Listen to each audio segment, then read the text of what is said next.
할렐루야. 우리 금요일 저녁 어제 세 차례에 걸쳐서 우리 하나님 우리에게 주신 축복의 세 가지 영역을 같이 나누었지요. 오늘 주일 일부 예배에 우리 보니까 이제 유스그룹들하고 좀 같이 앉아 있는데 보기 좋습니다. 우리 전 세대가 좀 같이 이렇게 예배할 수 있다는 것이 축복입니다. 어저께도 말씀드렸지만 이 교회가 가지고 있는 신비한 능력은 모든 것을 하나로 만듭니다. 나이, 남녀, 빈부, 많이 알고 모르고 이런 것들이 전혀 중요하지 않는 것이 이 교회 공동체가 가지고 있는 특징입니다. 예배에는 인간의 어떤 조건으로 드려지는 것이 아니고 예배는 하나님 그분만이 홀로 영광을 받으시기 때문에 인간이 어떤 형편이냐 상황이냐가 주는 것이 중요한 것이 아니라 하나님이 우리 가운데 어떻게 임재하시느냐가 중요하지요. 그 예배가 있는 이 교회만큼 이 지상에서 가장 위대하고 아름다운 공동체가 없습니다. 오늘 이 아름다운 공동체 일부 예배 오신 여러분 모두에게 하나님의 위로와 평강이 넘치기를 주의 이름으로 축원합니다. 오늘 본문의 말씀은 여러분 잘 알다시피 죽은 나사로가 다시 살아나는 바로 그 본문의 말씀 요한복음 11장입니다. 요한복음 11장의 25절을 보면 여러분 아주 유명한 말씀이에요. 내가 곧 부활이요 생명이니 예수님이 당신을 뭐라고 말씀하셨냐면 나는 부활이다. 나는 생명이다. 나는 부활과 같은 존재가 아니고 생명과 같은 존재가 아니라 나는 곧 부활이요 생명이다. 그러니까 예수 그리스도 자신이 부활, 죽었다 다시 살아나는 것. 예수 자신이 생명입니다. 이 부활이란 단어와 생명이란 단어는 같은 뿌리를 가진 언어입니다. 그러니까 생명이고 부활이고 부활이 생명입니다. 무릇 죽어있는 것에서 다시 살아나는 것이 부활이고 이 부활의 근거는 생명에 이탈려 있습니다. 생명력이 있다고 하면 모든 죽은 것이 다 살아납니다. 이집트에서 발견된 씨앗 하나 있었죠. 그 미라와 같이 발견된 씨앗. 연도수로 한 2만 년 이상 된다고 하는데 정확한 연도수는 잘 모르겠습니다만은 과학자들 사이에서는 여러 이론이 있지만 한 2700년 보고 있더라고요. 그 씨앗을 발효시켰더니 뭐가 탔어요? 싹이 났습니다. 겉으로 보면 완전히 죽어있는 것 같지만 그 안에 생명력이 살아있으면 부활합니다. 여러분 우리 각자도 마찬가지입니다. 우리가 형편과 상황과 여러가지 삶의 문제가 엉켜가지고 힘들고 어렵고 죽음과 같은 삶을 산다 할지라도 우리 안에 부활이신 예수 그리스도가 살아계신다고 한다면 여러분 우리는 다 생명의 능력을 소유한 자들이고 그리고 결코 우리는 죽지 아니하고 늘 살아 역사하는 생명의 능력을 나타낼 수 있는 존재들이 됩니다. 오늘 이 나사로가 죽었습니다. 성경은 이 나사로와 그의 두 남매 마르다 마리아를 예수님께서 없이 사랑했다라고 성경은 기록하고 있습니다. 나사로가 죽게 되었다는 소식이 예수님한테 들렸습니다. 그때 이 나사로의 가족은 예수님이 빨리 오셔서 그 요한복음 앞장에 9장에 보면 맹인도 고치시고 여러 병자들을 많이 고치셨어요. 그래서 우리 나사로도 특히 다른 사람들보다 가장 사랑하기에 먼저 달려와서 고쳐주실 줄 알았어요. 그런데 예수님이 즉각 움직이지 아니하시고 사흘을 더 머무르십니다. 그리고 오셨을 때는 이미 나사로는 죽어서 무덤, 굴에 그 시신을 옮겨놨지요. 그때 예수님이 도착하셨어요. 많은 사람이 비통해합니다. 특히 마르다와 마리아가 너무 애통해해요. 통곡을 하고 살 수 있었는데 부활이신 예수가 빨리 오셨다라면 생명이신 예수가 빨리 오셨다라면 내 오라비가 죽지 아니하고 살아날 수 있었을 텐데 너무 늦게 오신 거예요. 얼마나 야속하겠어요. 여러분 애증은 뭡니까? 사랑이 깊으면 미움도 큰 거예요. 서로 스쳐 지나가는 관계라고 미워할 이유가 어디 있겠어요? 그죠? 왜 미워해요? 사랑하니까 미워해요. 그 사랑이 채워지지 않냐고 그 사랑이 받아들이지 않으니까 그것이 미움으로 바뀌는 것입니다. 그러니까 여러분 누군가가 죽도록 믿다면 여러분 안에 그런 사랑의 능력이 있다는 것을 믿으시기 바랍니다. 혹시 오늘 일부 예배에 오셨는데 여러분 주변에 내가 누군가의 관계가 어려워서 그가 그렇게 미워 죽겠다 그런다 한다면 여러분 안에 사랑이 충만하다는 것을 믿으시기 바랍니다. 우리 옆에 분 한번 보십시다. 상당히 충만한지. 네.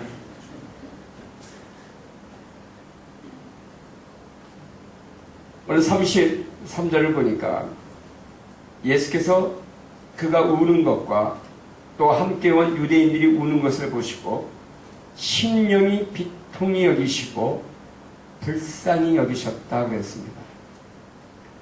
그러면서 34절에 이르시되 그를 어디 두었느냐 이르되 주여 와서 보옵소서. 그리고는 무덤으로 내려가죠. 이때 35절 예수께서 눈물을 흘리시더라 라고 기록되어 있습니다. 오늘 우리 일부 때 여러분과 같이 나누고 싶은 주제가 바로 이것입니다. 부활의 능력, 생명의 능력은 어디에 있느냐라는 것입니다. 여러분, 그 미라, 그와 같이 나온 그 작은 곡식 씨앗도 특수 가공 처리한 것이 아니고 그것을 물에다가 담궈놨습니다. 물에다가, 보통의 물에다가 전혀 화학 처리가 되지 않은 순수 천연, 자연 이 땅에 스며드는 그 물에다가 그 씨앗을 담궈놨더니 이 씨앗이 그 수분, 물을 빨아들이고 그 물 속에 있는 미네랄을 빨아들여서는 씨가 발화를 했던 것입니다.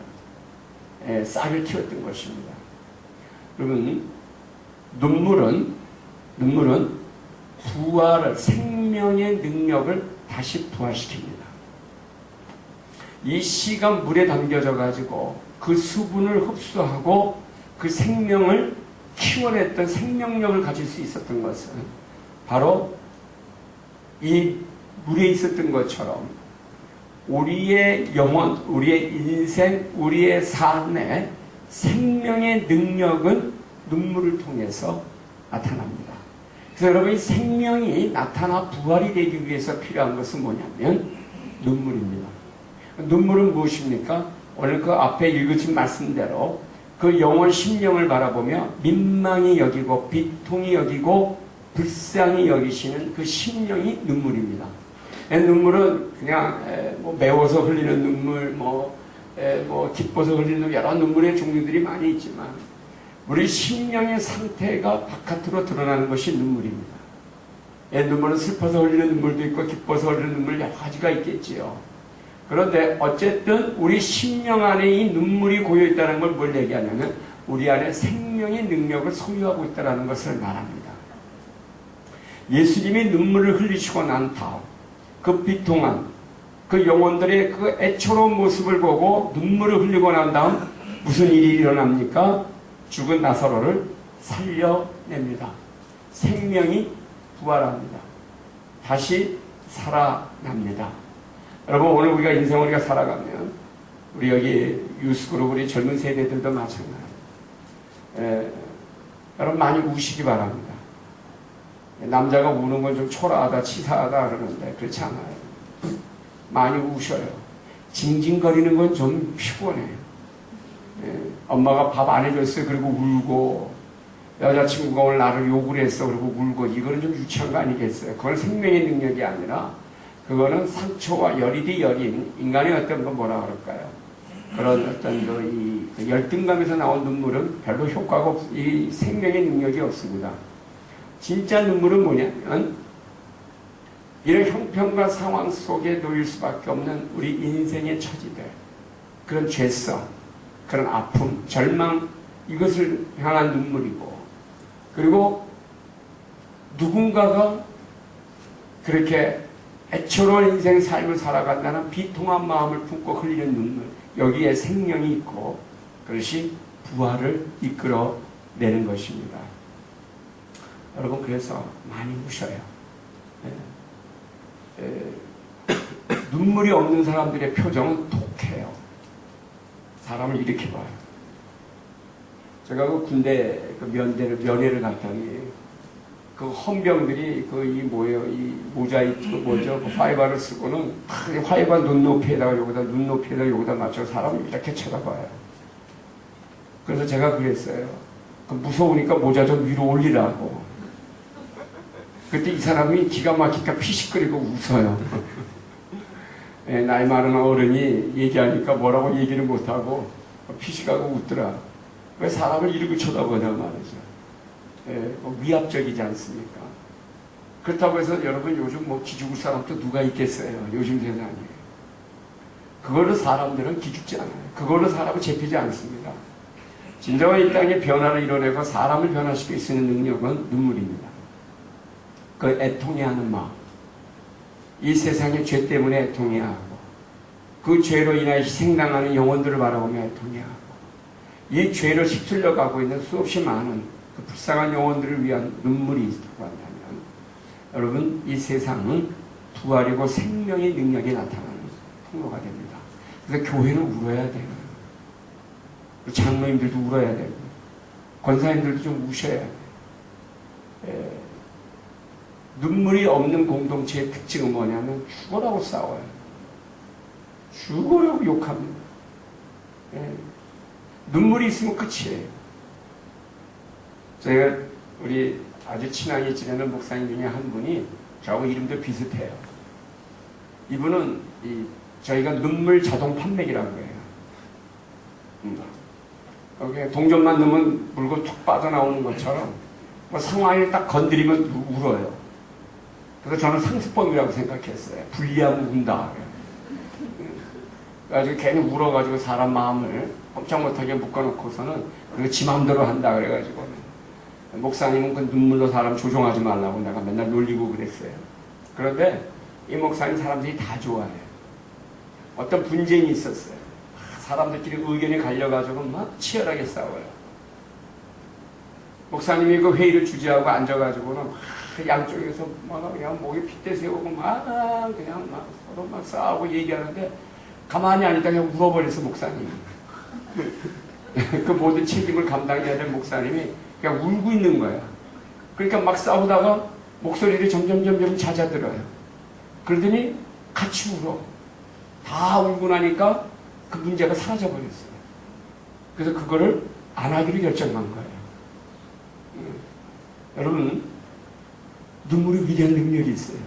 거듭 말씀드리지만 징징거리는 눈물이 아니라 그 영혼을 향한 그 문제를 향한 진정한 눈물은 위대한 능력이 있습니다.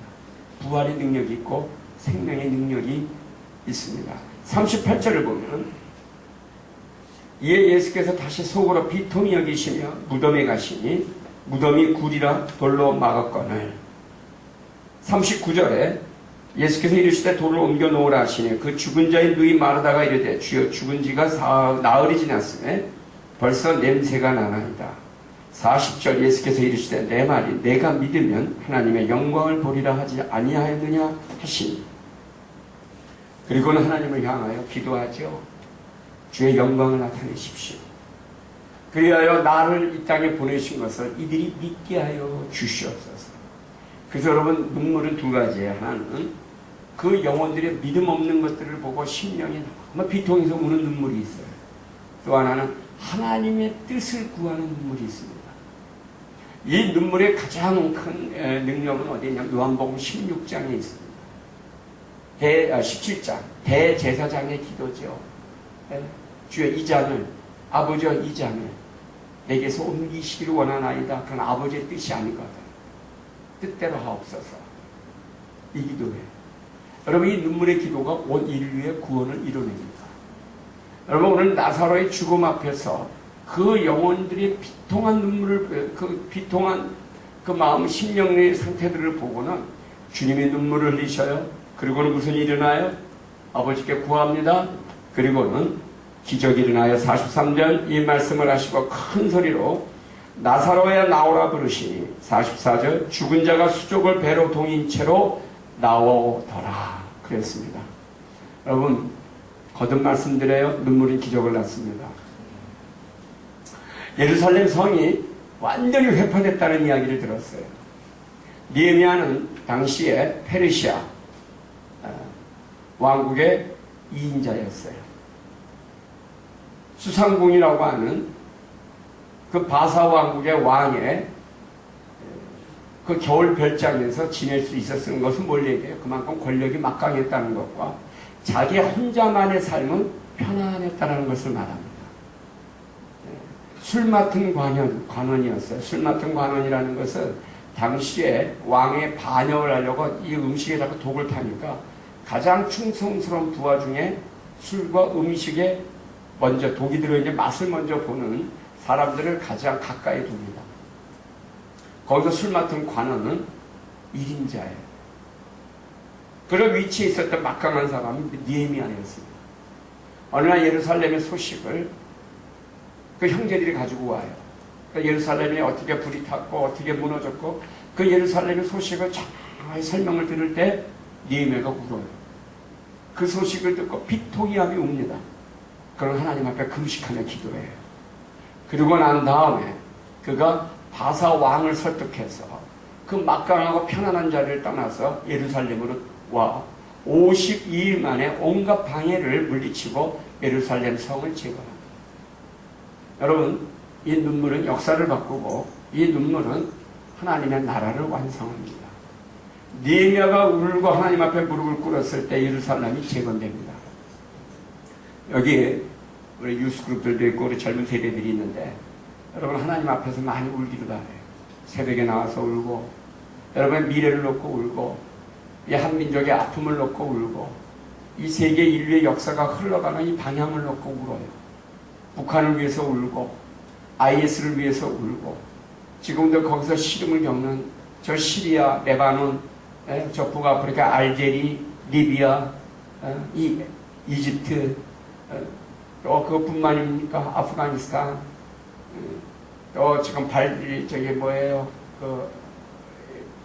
어딥니까? 거기 발트해 연안 3개국 이런 나라들을 위해서 여러분 우셔요. 지금 전 세계의 난민들이 지금 얼마나 되는지 아셔요? 지금 공식적으로 난민 인구만 해도 여러분 1억 8천입니다. 전 세계 1억 8천이라면 어느 숫자입니까? 주님이 그 한 사람 한 사람을 보실 때 무슨 마음을 갖겠어요?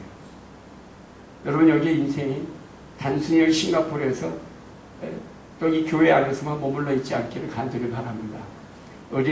이제 우리 오동석 목사님과 같이 이 비전을 잘 키워나가셔가지고 여러분들도 1년 후, 3년 후, 5년 후에는 이 교회 아무도 남아있지 마시고 다 뿔뿔이 흩어져가지고 세계 곳곳에서 정말 하나님의 눈물을 가지고 이 인류의 이 새로운 시대를 구원의 시대를 이끌어내는 생명의 능력을 가진 선교사들이 될 수 있기를 주 이름으로 축복합니다. 여러분 한 곳에만 오물에 머물러 있으면 자꾸 짜증이 나요. 화가 나요. 왜 나를 안 알아주지? 이런 어떤 고약스러운 심보만 고약스러워져요. 자꾸 내가 대접받고 싶은 거예요. 나가셔요. 돌아다니세요.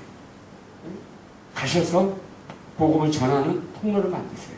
저는 여러분들이 고정적 직업보다는 우리 좀 믿음의 사람들이 자꾸 오지랖 넓게 돌아다니는 직업들을 가졌으면 하는 마음이 많아요. 누군가가 그 한 사람이 느헤미야 같은 사람 한 사람만 있으면 예루살렘이 회복이 돼요. 하나님의 나라가 재건이 돼요. 죽었던 그 땅에 생명의 능력이 나타나요. 여러분 우리가 복음의 위대한 것이 어디에 있어요? 복음이 얼마나 위대해요. 온 인류의 구원을 이뤄냈어요. 그 복음의 능력을 가진 우리가 가는 곳마다 이런 생명의 기적을 나타내는 통로가 되어야 된다는 것은 여러분 너무나 그래 우리가 인격도 훌륭해야 돼요. 돈도 잘 벌어야 돼요. 다재다능해야 돼요. 능력도 있어야 돼요. 많은 사람들로부터 인기도 있어요. 근데 여러분 그거 다 지나가요. 다 별거 아니에요. 네? 목사님들 저랑 살아오면서 그때 그렇게 중요했던 일들이 지나가고 나니까 다 별거 아니에요. 그때 그렇게 중요했던 관계들이 또 세월 지나가 보니까 뭐 다 별게 아니에요. 이 땅에 다 이렇게 죽어라고 투자하고 죽어라고 수고하고 노력해서 얻은 것들이 다 부질없어요. 지나가 보니까 다 별거 없어요. 그저 오로지 우리 인생에 남고 또 남는 거는 여러분 우리 젊은 세대한테 좀 미안한데 복음 외에는 없어요. 죽어라고 노력해서 높은 자리에 올라갔어요. 좋은 자리 확보하시고 삶에 넉넉하고 부유한 어떤 지경들을 세워가셔요. 하나님 주신 축복 세 가지, 그죠? 그 사람에 주신 축복, 그 내 삶의 영역 지경에 주신 축복, 그 모든 것을 다스리고 통치하시는 하나님의 주시는 그 다스리는 축복 다 누리시길 바랍니다. 그런데 그 궁극적인 목적이 어디에 있어요? 그 궁극적인 목적이 어디에 있어요? 그래, 이 땅에 우리가 하나님의 대사로 사는 거예요. 그게 복음의 증인으로, 증거자로 사는 것입니다.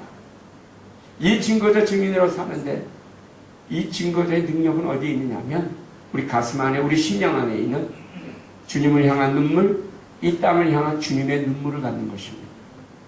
이 눈물이 이 시대를 치유하고 회복하고 우리의 인생들을 회복하고 그리고 이 땅은 이 세대를 다시 회복하는 통로가 되는 것입니다.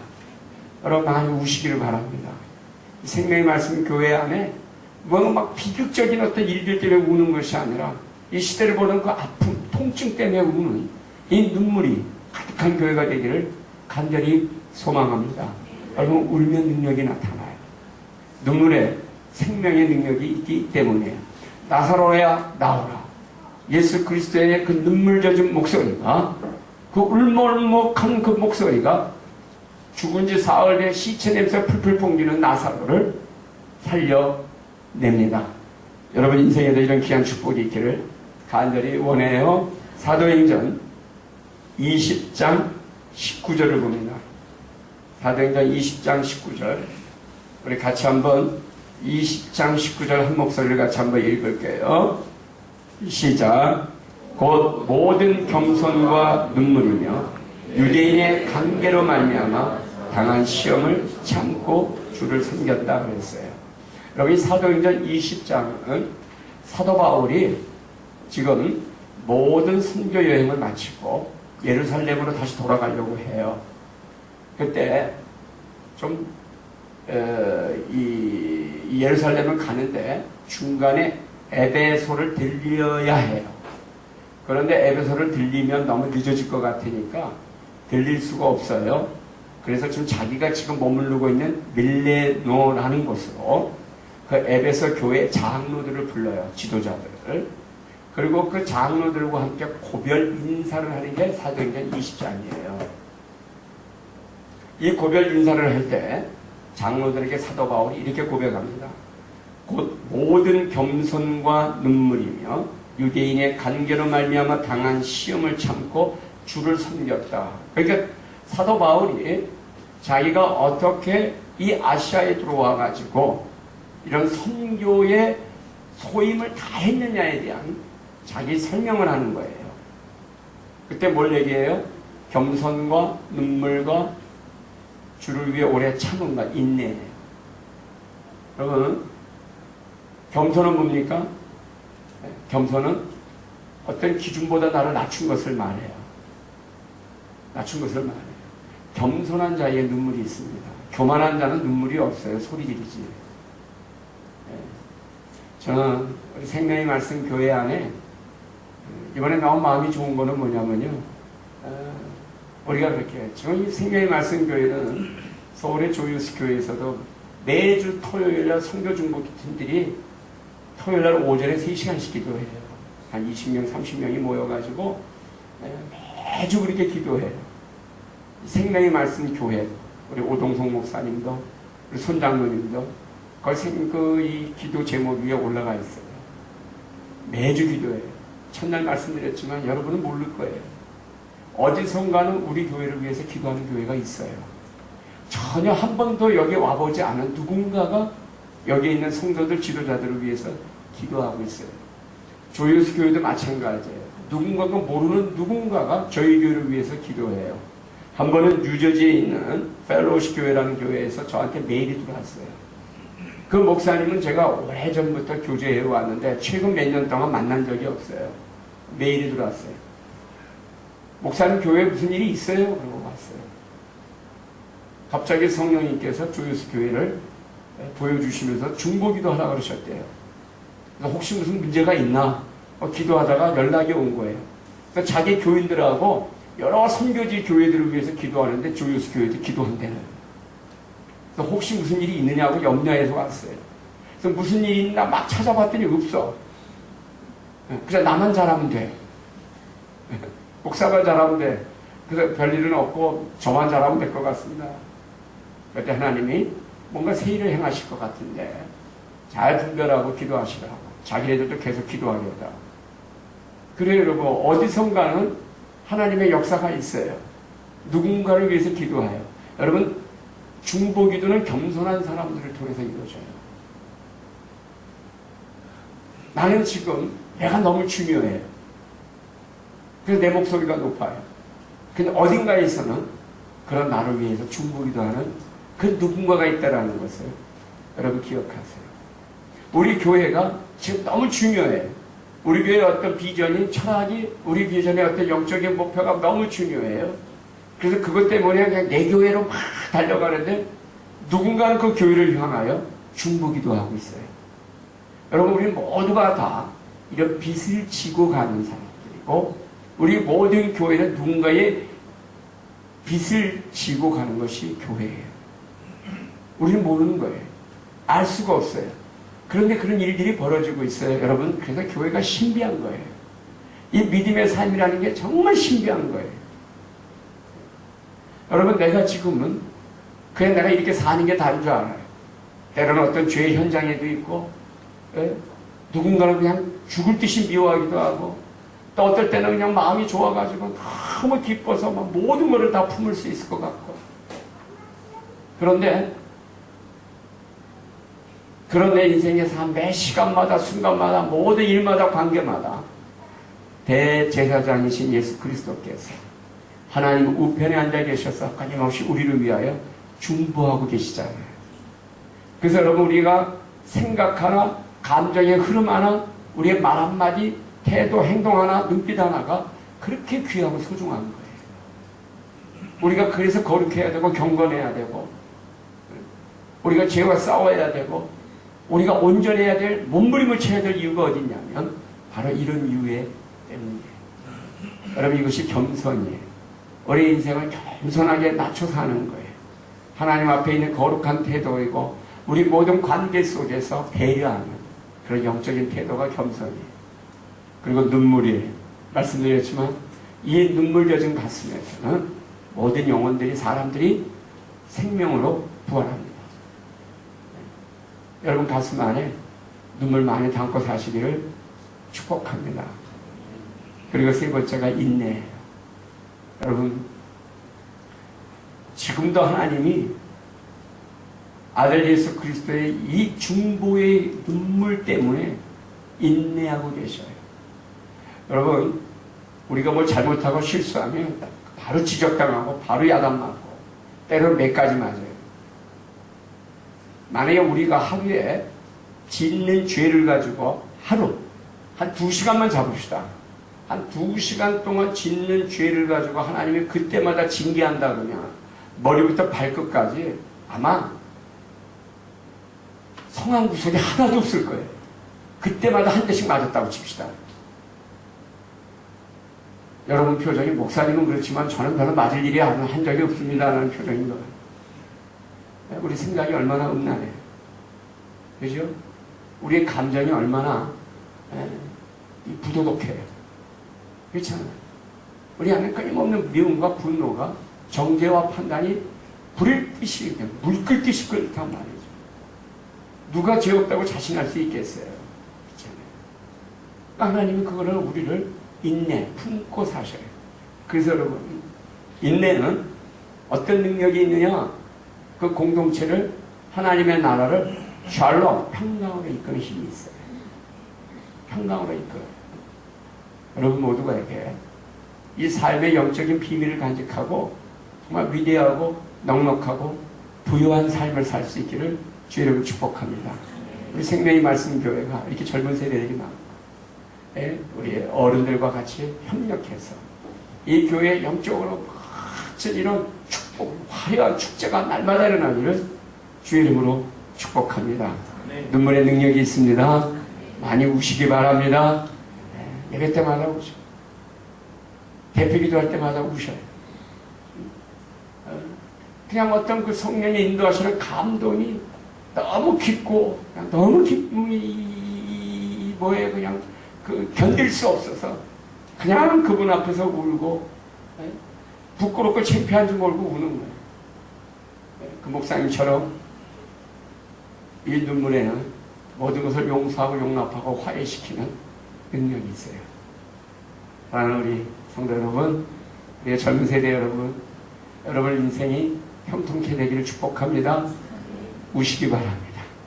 독한 가슴 갖지 마시고, 독한 언어로 살지 마시고, 우셔요. 주님의 마음을 품으셔요. 이 눈물은 주님의 마음이에요.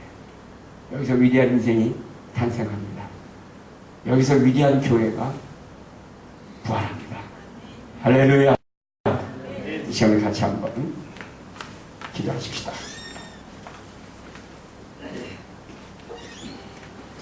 이 눈물에는 겸손이 담겨 있고요. 이 눈물에는 인내가 담겨 있어요.